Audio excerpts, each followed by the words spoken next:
Caroline Fiat, députée de la France Insoumise, qui a défendu jeudi un texte permettant la réintégration des personnels de santé non vaccinés, a dénoncé l'attitude inadmissible du gouvernement qui a, selon elle, tout fait pour empêcher l'adoption de la proposition de loi. La France Insoumise peut-elle vraiment dénoncer l'obstruction parlementaire qu'elle a tant pratiquée? Tant pratiquer, c'est c'est nous faire, trop d'honneur. En vérité, nous assumons d'avoir, lors du débat sur les retraites, voulu, ralentir, l'adoption de cette loi parce que, majoritairement dans la population, les mobilisations sociales le disaient, Mmh. les sondages d'opinion le disaient, il y avait une opposition à cette réforme antisociale et notre travail parlementaire en tant que représentant du peuple et défendant une position justement de s'opposer au recul de l'âge de la retraite, ça a été effectivement, de faire en sorte que nous puissions, avoir ce débat-là que le gouvernement ne voulait pas. Et donc, Mmh. nous avons assumé de faire cette politique. Mais il y a une différence majeure entre s'opposer à un texte par les moyens parlementaires qui existent. Nous avons fait une sorte de grève de zèle, Mmh. à un texte présenté par le gouvernement.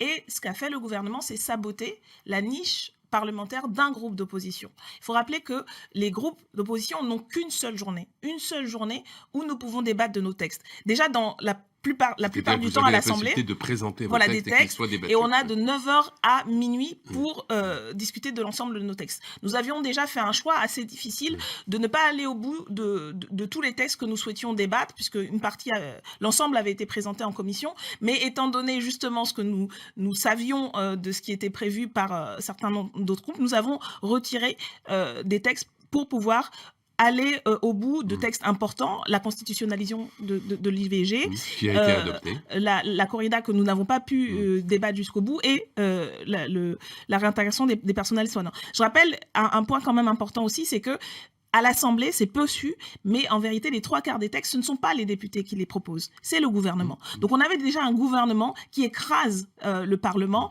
par La maîtrise de l'agenda sa parlementaire, oui. maîtrise. Mmh. Et Mmh. donc là, oui, c'est absolument inadmissible que le gouvernement participe directement, parce que ce qui s'est passé sur la réintégration des soignants, nous avions une majorité à l'Assemblée.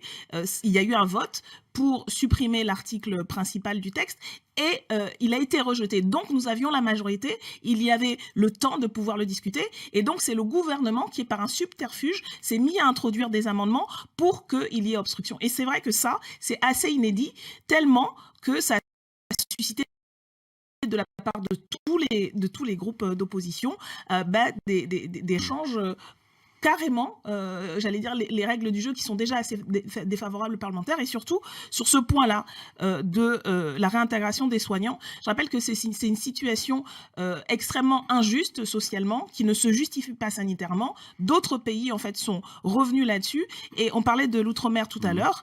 C'est une situation qui est une catastrophe humaine et sociale, notamment dans les territoires d'outre-mer où la situation de la santé, des infrastructures hospitalières était déjà catastrophique et où on met des gens à la rue qui ne peuvent plus subvenir à leurs besoins. Et ça, c'est aussi une catastrophe Il nous pour ces reste territoires. 1 minute, Daniel Obono.